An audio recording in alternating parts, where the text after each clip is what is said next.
할렐루야. 아멘. 주님의 이름으로 축복합니다. 아멘. 이제 11월 첫 번째 주일을 맞이합니다. 이제 올 한 해를 이제 서서히 마무리하면서 정리하는 단계에 하나님이 여러분들에게 주시고자 하는 놀라운 은혜가 충만하게 임하게 되시기를 주님의 이름으로 간절히 축원합니다. 아멘. 아멘. 아멘. 성경에 흐르는 여러 주제들이 있죠. 성경을 펴서 읽으면 하나님의 약속이 성취되어지는 것을 우리가 순간마다 경험하게 됩니다. 그런데 하나님은 우리를 위해서 무엇을 행하셨는가? 하나님이 창조하시고 창조와 함께 가장 귀한 구원의 사역을 감당하실 때에 우리를 너무나 사랑하셨기 때문에 예수 그리스도를 이 땅에 보내주시고 그분으로 인해서 우리의 삶에 새로운 변화가 일어나게 되었지요. 그분을 내가 맞아들임으로 인해서 내가 구원받게 되었고 그분으로 인해서 영원한 생명을 누릴 수 있게 되어진 것이 우리가 얼마나 귀하고 복된 일인가 생각하게 되는 것입니다. 그런데 하나님께서는 특별히 우리를 지으시고 우리를 보시면서 큰 자부심을 가지셨어. 야, 내가 정말 귀하게 복되게 지었는데 최고의 작품이다. 우리 하나님은 최고의 예술가이십니다. 최고의 예술가가 지었기 때문에 그 작품은 최고의 작품이 되는 거죠. 여러분, 제가 아무리 그림을 잘 그려도 아무리 제가 조각을 잘해도 탁월한 화가 앞에서는, 탁월한 조각가 앞에서는 아무것도 아니죠. 저는 사실 미술에는 조금 이렇게 좀 떨어지는 부분이 있습니다. 그림을 그려도 잘 못 그려요. 근데 그림을 잘 그리는 분의 모습을 보면 야, 정말 신기하기도 하고 대단하기도 하고 그렇습니다. 저 아이디어가 어떻게 나왔을까? 어떻게 저 캔버스 위에 저렇게 아름다운 그림을 그릴까? 생각하게 되는데 훌륭한 작가는 붓 하나만 휙 줘도 여러 개 가치가 있더라고요. 그거를 보고서는 깜짝 놀랐어요. 그런데 우리 하나님은 최고의 예술가이시기 때문에 하나님의 손에 의해서 빚어진 우리 모두는 가장 위대한 존재인 것을 여러분이 기억하게 되시기를 간절히 바랍니다. 여러분이 보배롭고 존귀한 자라는 것. 우리 옆에 분 보시면서 이렇게 축복하겠습니다. 당신은 바보입니다. 자, 옆에 분 보시면서 당신은 바보입니다. 바보같이 생겼죠? 바보라는 말은 줄여서 한 말입니다. 바라볼수록 보배로운 존재입니다. 다시 한번 이제 그 의미를 알았으니까 다시 한번 얘기하는데 아까는 좀 약간 비웃는 듯이 얘기했지만 이제는 정말 축복하면서 당신은 내가 봐도 바라볼수록 보배로운 존재입니다. 그렇게 인사하겠는데 바라볼수록 보배로운 존재입니다를 줄여서 했잖아요. 뭐 길으니까 길면 하기가 어렵잖아요. 그러니까 당신은 바보입니다. 다시 한번 축복하면서 앞에 뒤에 분과 인사 나누겠습니다. 당신은 여러분 서로서로가 바보가 되길 바랍니다. 뭔가 떨어지는 바보가 아니라 뭔가 위대한 바보가 되시고 바라볼수록 보기만 해도 정말 보배로운 존재다. 하나님은 오늘도 변함없이 저와 여러분을 사랑하십니다. 그 사랑은 때로는 아주 집요하고 아주 끈질기기도 합니다. 오늘도 우리가 하나님을 경외하고 예수 그리스도의 피로 수혈받은 우리가 구원에 넘치는 사랑을 갖고 있다는 것을 우리가 깨달아야 되는 것입니다. 저는 주일을 맞이할 때마다 내가 살 수 없는데 내가 세상에서 허덕일 수밖에 없는 존재인데 주님께서 주일마다 나에게 예수의 피로 나에게 수혈을 해주시는구나. 그래서 내가 빈혈에 걸린 사람처럼 이렇게 흐느적거리지 아니하고 날마다 새 힘을 얻게 되는 줄로 믿습니다. 그런 고백으로 나아가거든요. 여러분 모두에게도 그런 고백이 있길 바랍니다. 주일은 내가 예수 그리스도의 보혈의 피를 수혈받은 날이다. 아멘. 피가 모자라면 기운이 나지 않습니다. 우리는 예수 그리스도의 피로 수혈받아야 될 줄로 믿습니다. 하나님께서는 나를 보실 때 늘 최고의 가치로 그렇게 관심을 두고 계신데 요즘에 보십시오. 요즘에 보면은요 가치가 상실되어져 가는 시대에 살고 있습니다. 나 자신의 가치에 대해서 아주 너무나 학대를 하고 있다는 겁니다. 그래서 나 자신을 홀대하고 나 자신에 대한 만족을 누리지 못해요. 나 자신에 대한 만족을 누리지 못하니까 다른 것에, 엉뚱한 것에 관심을 두고 있어요. 여러분, 정상적으로 하나님의 지으심을 받은 창조의 피조물이라고 하면요, 창조의 질서를 따라야 됩니다. 그런데요, 요즘에 보세요. 동성애가 이제는 점점 만연해지고 있어요. 하나님이 절대적으로 싫어하는 거예요. 동성연이라고. 또 이제는 사람이 짐승과 이제 교제를 하는 거예요. 짐승을 사랑하는 것은 좋지만 엉뚱한 짓을 하고 있어요. 이 수관이 지금 유럽에서부터 지금 시작되고 있어요. 얼마 되지 않았습니까? 아니요, 한참 됐어요. 그것이 이제는 점점 이제 합법화되어져가는 법안이 지금 이제 통과된다고 그러는 거예요. 사람으로서는 도저히 할 수 없는 무질서가 점점 많아지게 된다는 겁니다. 이게 뭐예요? 나 자신의 가치에 대해서 상실하고 있다는 거예요. 내가 정말 존귀한 존재라고 하는 것을 알게 되면 함부로 그렇게 행하지 않습니다. 근데 오늘 요즘의 이 시대를 바라보면 가치가 점점 무너져 내리고 있다는 겁니다. 2008년도인가요? 그때 우리나라 국보 1호였던 숭례문 여러분 잘 아시죠? 국보 1호인 숭례문에 화재가 났어요. 보배잖아요. 보물이잖아요. 그런데 어떤 사람이 그냥 거기다가 불을 넣었단 말입니다. 그런데 가만히 보니까 거기에는 너무나 관리 체계가 소홀했음을 알 수 있어요. 여러분, 보물 1호라고 하면 얼마나 귀한 것입니까? 그러면 뭐 관리를 하는 사람이나 CCTV나 뭐 스프링클러나 이런 것들이 잘 아주 정확하고 면밀하게 작동이 돼야 되잖아요. 관리하는 사람도 없었고 CCTV도 무용지물이었고 스프링클러도 작동이 되지 않았다는 거예요. 가치를 안다고 하면, 그것이 보물이라고 하면 그 보물을 잘 갖고 소중히 여길 수 있으려면 그것에 대해서 관리 체계를 잘 해야 되겠잖아요. 우리 자신을 향한 마음도 그렇습니다. 내가 소중한 가치를 알게 된다면 내 영혼과 내 몸을 잘 관리해야 돼요. 그것에 대해서 오늘 같이 깊은 마음을 같이 나누기를 원한다는 것입니다. 우리는 우리의 가치가 어떤 소유나 용모나 어떤 밖으로 드러나는 어떤 무엇인가 보여지는 것에 의해서 우리의 가치가 형성되는 것은 아닙니다. 내가 어떠한 모습으로 쓰임받느냐에 따라서 우리의 가치가 결정되는 것입니다. 그래서 행복은 무엇인가 소유가 많을 때보다도 남이 나를 정말 필요한 그런 존재인가, 또 남이 나를 정말로 필요하고 있다, 그러한 것을 내가 인정받게 되어질 때 그때 진정한 행복을 느낍니다. 세상에서 내가 버림받은 존재다, 나는 인정받지 못하고 난 버림받은 존재야, 그런 사람만큼 가장 불행한 사람은 없습니다. 저 사람은 있으나 마나 사람이야, 저 사람 정말 쓸모없는 사람이야, 이런 얘기를 듣는다는 것은 정말 불행한 것이죠. 우리는 가치 있는 것을 얻을 때보다 내가 가치 있는 존재로 인정받게 되어질 때에 진정으로 살만나는 것이 아니겠습니까? 누군가로부터 사랑을 받게 되면 나 자신의 가치를 새롭게 보게 된다는 거예요. 오늘 주일 이 아침에 여러분 자신에 대한 가치를 다시 한번 생각해 보시기를 바랍니다. 그래서 내 자신을 바라보는 그 시각이 회복되어지는 역사가 있게 되기를 간절히 바랍니다. 오늘 본문의 말씀은 참 짧습니다. 한 절 말씀이죠. 자, 함께 다시 한번 우리 읽어볼까요? 26절 말씀입니다. 시작. 사람이 만일 천하를 얻고도 제 목숨을 잃으면 무엇이 유익하리요? 사람이 무엇을 주고 제 목숨과 바꾸겠느냐? 아멘. 천하를 다 얻어도 내 목숨을 잃으면 아무것도 아니라고. 무슨 유익이 있겠냐?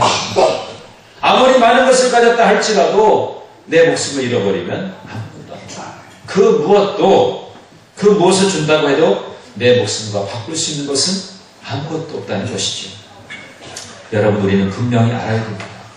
아무리 내가 보잘것없고 쓸모없는 존재를 할지라도요, 나를 가장 존귀하게 여기시는 분이 있다니까요. 그 하나님께서는 오늘도 여러분들을 축복하십니다.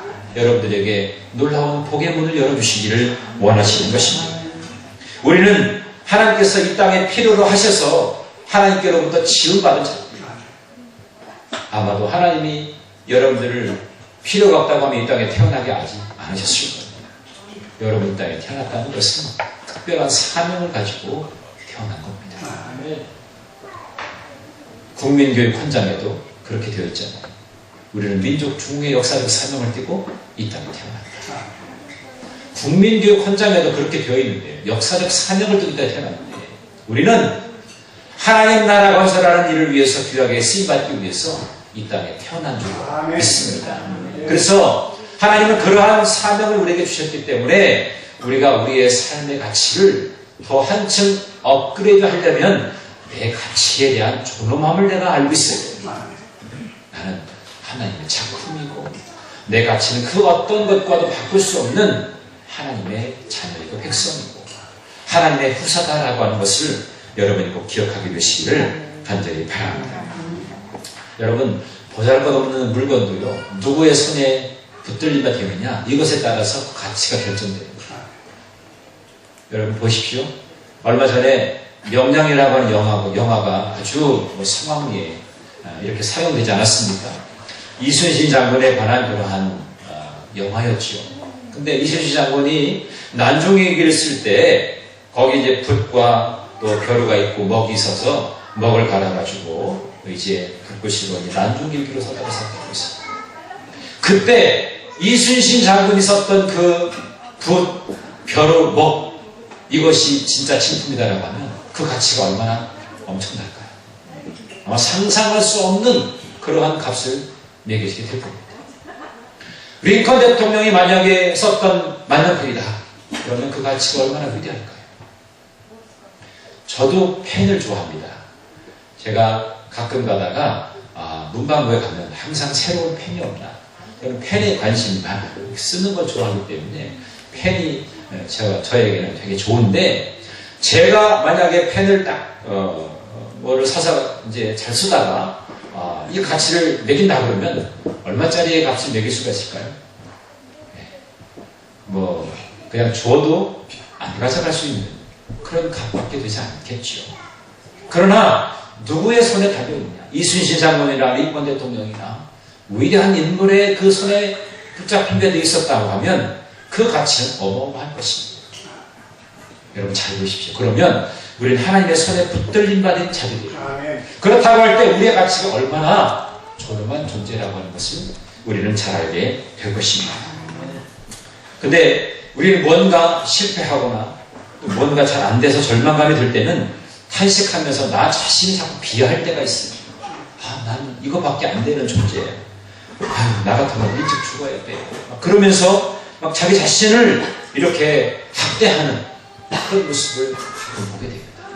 이거는 뭐냐면 하나님을 모독하는 것. 나 자신에 대해서 비하하는 것은 하나님을 모독하는 것.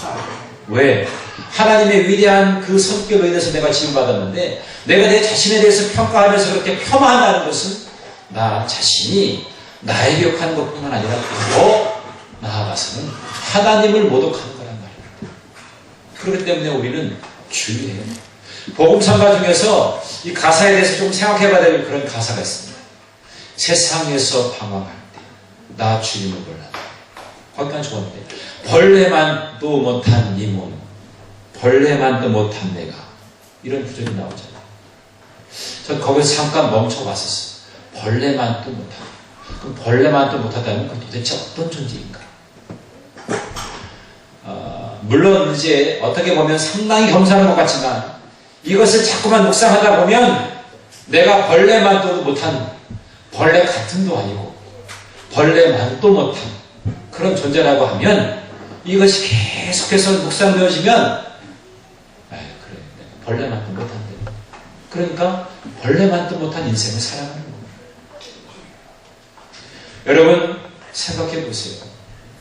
우리는 하나님께로부터 최고의 작품으로 지음받았는데 아니 벌레만도 못하다면 우리가 살아갈 이유가 없겠지요. 그러나 하나님은 우리를 그렇게 보신 적이 한 번도 없으세요. 가장 가치 있고 가장 존귀한 존엄한 존재로 우리를 부르셨단 말이에요. 누가복음 15장의 말씀을 보면 세 가지 비유가 나옵니다. 잃어버린 양의 비유, 이런 드라크마의 비유, 그 다음에 이런 아들을 찾는 아버지의 비유, 이렇게 세 가지가 나오게 되는데, 우리가 잘 아는 대로 탕자의 비유라고 하는 이 잃은 아들을 찾는 비유는 주인공이 탕자가 아닙니다. 집을 나간 둘째 아들이 아니라 그 비유의 주인공은 아버지입니다. 그래서 탕자의 비유가 아니라 잃은 아들을 찾은 아버지의 비유가 맞는 표현이에요. 근데 우리는 탕자라고 하잖아요. 그런데 잃어버린 그 둘째 아들을 찾는 그 아버지는 그 아들을 탕자라고 부른 적이 한 번도 없습니다. 여러분 성경에 탕자라고 하는 말이 쓰여 있으면 저한테 갖다 주세요. 보여주세요. 그러면 제가 오늘 점심 사드리겠습니다. 탕자라고 그 아버지가 한 번도 부른 역사가 없어요. 근데 우리는 그를 정죄하잖아요. 집을 나간 것 때문에. 아버지 재산을 다 갈취해가지고 가서 자기 멋대로 세상에서 방황하고 자기 마음대로 살았던 그 아들. 저런 못된 탕자. 우리를 그렇게 정죄하잖아요. 그런데 정작 나와는 상관이 없는 그 아들의 그 아버지는 뭐라고 말씀하십니까? 집을 나간 내 아들. 내 아들이라고 그렇게 말씀하고 있는 거예요. 그래서 항상 대문을 열어놓고 언제 내 아들이 돌아오려나 그것을 늘 바라보면서 그 아들이 돌아오는 것만 기대하고 있는 그 아버지의 모습을 보게 되는 것입니다. 그렇기 때문에 속썩이고 문제투성인데도 불구하고 아버지에게 있어서는 그 어떤 것보다도 최고의 가치가 내 아들이라는 것이 아들이기 때문에 눈물로 기다리는 것입니다. 아들이기 때문에 언제 올려나 늘 노심초사하고 있는 것이 아비의 마음인 것입니다. 우리 하나님이 바로 그런 하나님이십니다. 나는 내가 벌레 만도 못한 인생이라고 그렇게 비하할 때 나를 존귀한 자, 나에게 복 주시기를 원하시는 아버지는 나를 그렇게 사랑의 눈빛으로 보고 있다는 것입니다. 여러분은 언제 행복을 느끼십니까? 내가 행복을 느끼는 순간이 있잖아요. 목회하는 저도 행복을 느낄 때가 있어요. 그건 언제냐면 여러분들이 주일 예배 나오셔서 은혜를 받는 모습을 볼 때 저는 행복을 느낍니다. 그러니까 여러분이 은혜를 많이 받도록 제가 준비를 많이 해야 되겠잖아요. 비록 제가 좀 서툴고 부족해도 손을 붙잡으면서 목사님 은혜 받았습니다. 그러면 제가 너무너무 행복해요. 비록 때로 죽을 수 없다 할지라도 어떤 분에게는 아프기 때문에 죽이 필요할 때도 있잖아요. 또 건강해서 딱딱한 밥도 먹고 또 힘을 낼 수 있는 그런 부분도 필요하잖아요. 그러니까, 목사님 제가 은혜 받았습니다. 간혹가다 제가 문자를 받으면 힘이 납니다. 사람이 행복한 것은요 다른 거에 있는 게 아니에요. 아주 조그만 부분에서 행복합니다. 목사도요 성도님들의 사랑과 관심을 받고 그러고 살아가는 거예요. 그게 행복인 거예요. 여러분이 잘 되고 여러분이 행복한 거 그것이 저에게 행복이에요. 제가 어제 저녁에 어떤 형제를 만났습니다. 그 형제가 저한테 자기가 사업을 하게 되는데 이러이러한 걸 하면 내가 앞으로 한 120억을 벌 것 같습니다. 한 1년 안에. 그런 얘기를 하더라고요. 그래서 야 좋겠다. 근데 한편으로 난 120억이 아니라 몇 천억을 줘도 나는 우리 교회들과 함께 말씀 나누고 예배하는 것만 더 행복하다. 그런 생각을 갖습니다. 여러분 돈을 많이 버는 것도 중요하죠. 내 수중에 많은 것을 내가 소유함으로 인해서 떵떵거리고 세상에서 뭔가 주름 잡고 싶어하는 그런 마음이 있을 수도 있어요. 그것보다 내 영혼이 하나님의 말씀으로 채워져 있고 세상을 따뜻하게 볼 수 있는 시각이 열려 있는 그런 사람이라고 하면 그 어떤 것보다 그 어떤 것이 부럽지 않습니다. 우리는 그러한 물질을 초월한 그런 세상 가운데 하나님을 바라보시는 눈이 열리시길 간절히 바랍니다. 왜? 내가 하나님께로부터 최고의 존재이기 때문에. 아멘. 조그만 것에서 행복을 찾고 있습니다. 축복하고 격려할 때 힘이 되는 겁니다. 저희 둘째 아들이 밥을 잘 먹습니다. 그런데 아침에 일어나가지고 밥을 먹는데 가끔 가다가 엄마 이거 무지하게 맛있어요. 무지하게 맛있어요. 그러는 거예요. 그러면 제 아내가 신이 납니다. 그럼 그 다음에 반찬이 달라져요. 왜? 신나니까. 아침 일어나가지고 기껏 열심히 준비했는데 맛있다고 얘기도 안 하고 우리 밥이 이래, 반찬이 이래. 그러면 엄마는요, 밥하기 싫은 거예요. 그런데 맛있다고 소리치면서 세상에 이렇게 맛있는 게 처음 봤다고 그러면서 격려하면요. 그 다음에 반찬이 달라진다니까. 그런 겁니다. 마찬가지예요. 목회자인 저도 여러분들이 좀 부족해도 목사님 은혜 받았습니다. 그러면 제가 어떡하겠어요, 제가. 더 은혜스러운 말씀을 준비하기 위해서 제가 예전에는 이틀 하늘에서 잠을 봤다면 다음날 3일, 4일, 5일 동안 막 잠을 막 계속 봐와가지고 맛있는 영의 양식을 준비해서 여러분들에게 나눠드릴 거 아니겠어요? 아멘. 여러분이 제가 설교할 때 아멘으로 화답하고 할렐루야 아멘 하고 화답할 때 이게 뭐가 소통이 되어져 노래야 되는데 제가 말씀을 전해도 이게 내 마음에 정말 주님이 주신 말씀인가 고민하다가 집에 가서 우리 충청도 분들이 많으셔가지고 집에 가서 아멘 그러면 제가 몰라요. 저는 신령한 의사가 없어가지고 여러분이 집에서 아멘 하는 것을 제가 못 듣는단 말이에요. 그러니까 다른 것은 좀 늦어요.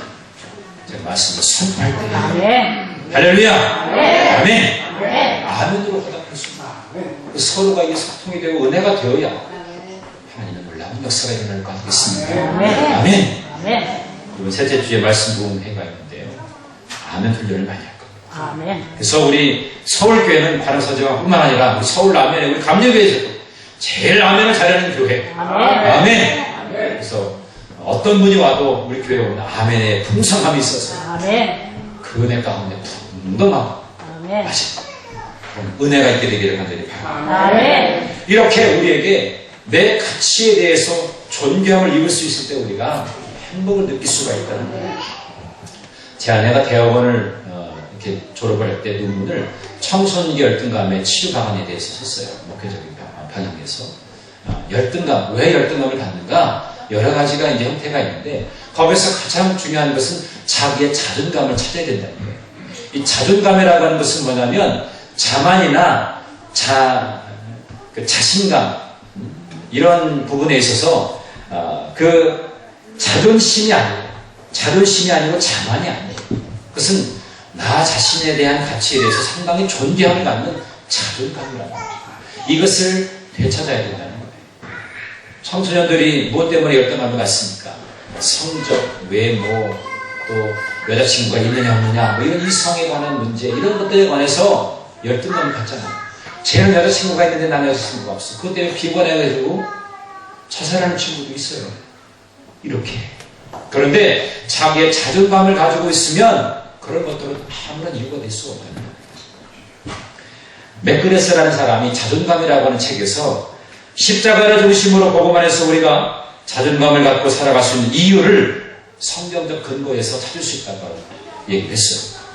그 내용이 오늘 아까 제가 말씀드린 그 72번째 아들을 찾은 그 아버지의 비유에서 발견하게 된다는 겁니다. 그건 뭐냐면 관점의 차이라는 거예요. 관점. 보는 시각에 따라서 다르다는 겁니다. 내가 나를 보는 거하고 아버지가 나를 보는 거하고 그 시각은 다르다는 거예요. 이 둘째 아들은 어떤 시각이었습니까? 자기 자신이 뭔가 해보려고 했는데 안 됐잖아요. 그냥 실컷 허랑방탕하다가 이제는 정말 거지꼴이 돼가지고 내 자신의 존재를 볼 때 너무나 추한 거죠. 부끄러운 인생이지요.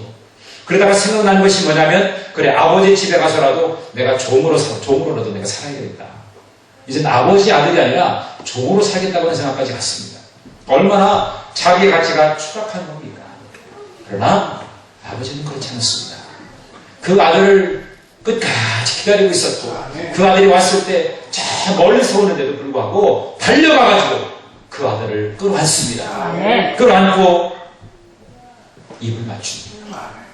아버지가 그 아들에게 입을 맞췄다. 여러분 혹시 여러분의 아버님으로부터 특별히 남자분들 중에 아버지로부터 뽀뽀를 당해보신 분 계십니까? 지금 이 집 나갔다가 지금 돌아오고 있는 아주 더럽고 추한 냄새가 나는 그 아들의 형태를 보면 우리가 가히 상상할 수가 있지 않습니까? 모든 것을 다 이제는 잃어버리고 정말 허랑방탕하게 사람들로부터 이제는 버림받고 정말 거지꼴이 된 그 아들을 그 아버지는 끌어안고 입을 맞췄답니다. 거기서 끝나지 않습니다. 최고로 좋은 옷을 입혀줍니다. 손에는 손에 아주 귀한 큰 가락지를 끼워줍니다. 그리고 그에게 발에 신을 신겨주는데 그를 위해서 최고의 축제를 벌이고 바비큐 파티를 벌이는 거죠. 동네 사람들 다 추천해서 잃어버렸던 내 아들을 내가 찾았습니다. 가치가 없다면 그런 일이 있을 수가 없었을 거예요. 그렇게 빈털터리를 돌아오는 그 아들을 보면서 아버지가 그냥 육신의 아버지였다면, 그러니까 세상에 속해있는 아버지였다면 저놈 자식 몽둥이 어딨어? 내가 가지 말라니까 가가지고 젖골을 대가지고 이놈 자식 그냥 그러면서 아마 몽둥이로 아마 그냥 실컷 찜질 당했을지도 모르겠어요. 근데 우리 아버지는 그런 분이 아니시고 늘 품어주시고 늘 나의 가치를 아시기 때문에 나를 존귀하게 세워가시는 분이시고 베드로전서 2장 9절의 말씀해 보니까 그러나 너희는 택하신 족속이요 왕같은 제사장들이요 거룩한 나라요 그의 소유된 백성이라고 말씀하셨습니다. 우리가 왕같은 제사장이에요. 왕같은 제사장. 그렇다면 우리가 이렇게 하나님께서 우리를 그렇게 최고의 가치로 우리를 높여주시는데 그럼 우리가 어떻게 우리가 회복될 수 있느냐? 바로 관계성입니다. 내가 하나님과 어떤 관계에 놓여 있는 자이냐? 내가 예수님과 어떤 관계에 놓여 있는 자이냐? 이것이 우리에게 중요하다는 겁니다. 성경을 봐도요, 위대한 위인들은 처음에는 별볼일 없는 인생이었어요. 어떻게 보면 정말 망가졌던 사람들이었습니다. 모세를 보십시오. 모세는 사람을 죽인 사람이었어요. 자기 백성이 핍박을 받는다고 해서 이방 애굽의 사람을 그렇게 쳐 죽였단 말이에요. 유명하지도 않은 광야 학교, S대도 아니고 광야에 이름 없는 그런 학교에 졸업한 사람이었어요. 아브라함은 어땠습니까? 아브라함은 자기의 사랑하는 아내를 누이라고 거짓말했어요. 이런 비겁한 사람이 어디 있습니까? 또 야곱은 사기꾼이었어요. 거짓말한 사람이었어요. 남의 것을, 형의 것을 빼앗는 그런 사기꾼이었단 말이죠. 라합은 기생이었습니다. 다윗은 간음을 하였던 사람, 그리고 사람까지도 죽인 사람이었습니다. 이사야는 입술에 죄가 많았던 사람이었습니다. 사도 바울 역시 마찬가지로 그리스도인을 살해하기에 힘썼던 그런 과거를 가지고 있었던 사람이었어요. 그런데 그런 망가져버렸던 그 인생들이 어떻게 회복되고 하나님의 귀하신 일을 감당할 수 있는 사람으로 바뀌어질 수도 있었습니다. 그것은 하나님과의 늘 관계가 있었던 사람이었다는 것입니다.